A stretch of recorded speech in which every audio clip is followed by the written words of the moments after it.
نقول وكيل. waxa uu ninkii odayga ahaa ee labada gabdhood dhalay ku yiri nabiyullaahi muusa calayhi salaam, waxaan doonayaa inaan labadayda gabdhood midood kuu guuriyo. shuruuduna waxay noqonaysaa inaad ii shaqaysid 8 sano. haddii aad 10 sano ka dhigtidna waa midaad adigu iska leedahay ee ma aha waxaan kugu khasbayo. waxa aan rajaynayaa haddii ilaahay subxaanahu wa tacaala yidhaahdo inaadan wax dhibaato aygala kulmin. muuse calayhi salaam ku yiri ninkii odayga ahaa, taasi waa ballan aniyo adiga inaga dhexaysa. labada waqti 8 sano ama 10 sano tii aan dhammeeyano midkoodna dhib iguma hayso. waxaynu ku hadlaynaa waxa markhaati inooga ilaahay subxaanahu wa tacaala.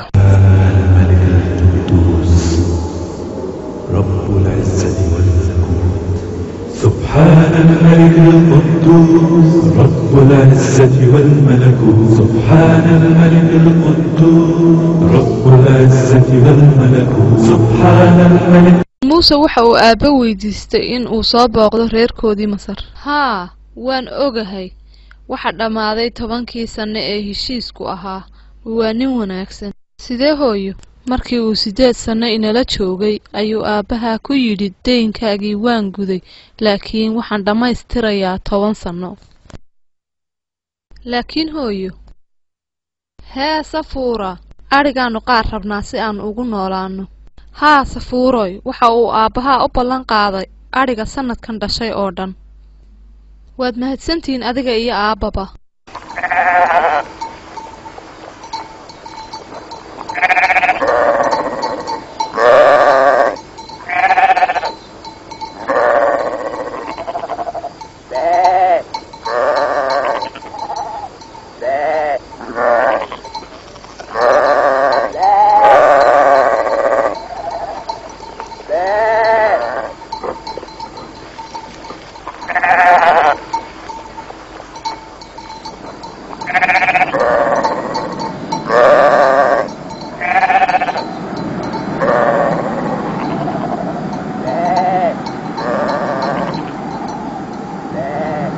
فلما قضى موسى الأجل وسار بأهله آنس من جانب الطور نارا قال لأهلهم كثوا إني آنست نارا لعلي آتيكم منها بخبر أو جذوة من النار لعلكم تصطلون.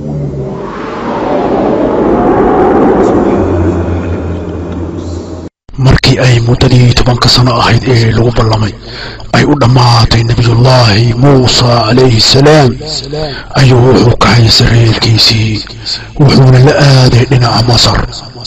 iyaga oo wadada ku sii jira ayuu waxa uu meesha door la yiraahdo agteeda ku arkay dab. markaas ayuu wuxuu reerkiisa ku sii yiri, halkan igu sii suga, waxaan soo eegayaa dabkaasi. waxaa dhici karta inaan khabar ama war idinkaga soo helo ama aan idinkaga soo xiro dhuxula dab ah. رب العزة والملكوت. سبحان الملك القدوس رب العزة والملكوت. سبحان الملك القدوس رب العزة والملكوت. سبحان الملك القدوس رب العزة والملكوت. سبحان الملك القدوس رب العزة والملكوت. سبحان الملك القدوس رب العزة والملكوت. فلما أتاها نودي يا موسى إني أنا ربك فاخلع نعليك إنك بالوادي المقدس طوى وأنا اخترتك فاستمع لما يوحى إنني أنا الله لا إله إلا أنا فاعبدني وأقم الصلاة لذكري. markii uu soo gaaray nabiyullaahi muusa calayhi salaam meeshii uu dabku ka baxayay ayaa waxaa loogu yeedhay magaciisii. markaas ayaa waxaa la yidhi muusow anigu waxaan ahay rabbiga ee bixi kabahaaga waxaad ku dhex jirtaa togii daahirka ahaa ee duwa aniga ayaa ku doortay maqal waxa lagu waxyoonayo waxaan ahay anigu allah mana jiro ilaah kale oo la caabudaa markaa waa inaad caabudaa aadna xuskayga mar walba aad u haysaa. سبحان الملك القدوس رب العزة والمجد.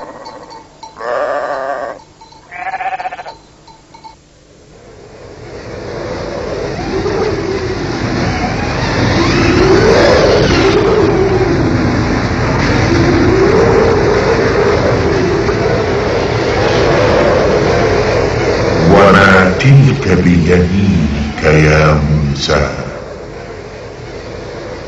قال هي عصاي أتوكأ عليها وأهش بها على غنمي ولي فيها مآرب أخرى.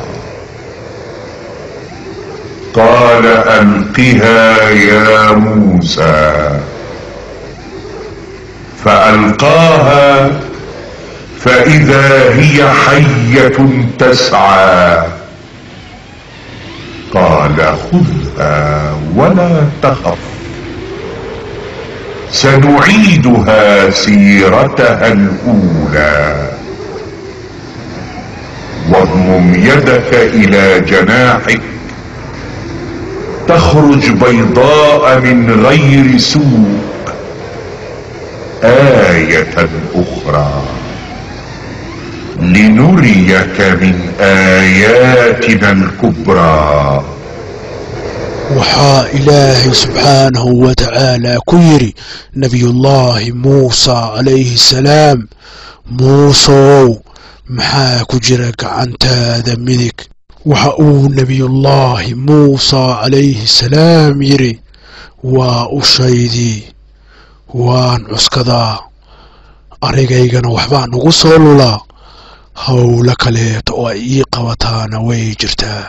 waxa uu ilaahay subxaanahu wa tacaala ku yidhi nebiyullaahi muusa calayhi salaam tuur ushaada muusow. nebiyullaahi muusa calayhi salaam ushiisii ayuu tuuray isla markiiba waxay ushiisu beddeshay mas aad u weyn oo ordaya. waxaa ilaahay subxaanahu wa tacaala ku yidhi nebiyullaahi muusa calayhi salaam soo qaada ushaada hana baqin waxaanu ku soo celin doonaa sideedii hore. waxaad gelisaa gacantaada garabkaaga hoostiisa waxay soo bixi iyadoo ifaysa oo dhalaalaysa wax dhibaata ana aan lahayn. taasina waa aayad kale waxaanan sidaa u yeelnay si aan kuu tusno aayadahayaga waaweyn.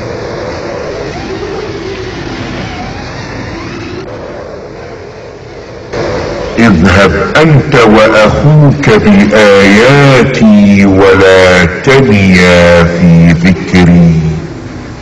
اذهبا إلى فرعون إنه طغى فقولا له قولا لينا لعله يتذكر أو يخشى. قالا ربنا إننا نخاف أن يفرط علينا أو أن يطغى. waxa uu ilaahay subxaanahu wa tacaala ku yidhi nebiyullaahi muusa calayhi salaam waxaad tegaysaan adiga iyo walaalka idinka oo aayadahayga wata hana ka daalina xuskayga oo mar walba haya. waxaad aadaysaan fircoon isagu waa mid aad u xadgudbaya waxaadna ku oranaysaan hadal dabicsan waxaa dhici karta inuu waantoobo ama uu cabsado oo ilaahay subxaanahu wa tacaala uu ka baqo waxay nebi muuse calayhi salaam iyo walaalkii yidhaahdeen waxaanu ka baqsannahay inuu nagu degdego inuuna ciqaabo ama uu nagu xadgudbo قال لا تخافا إنني معكما أسمع وأرى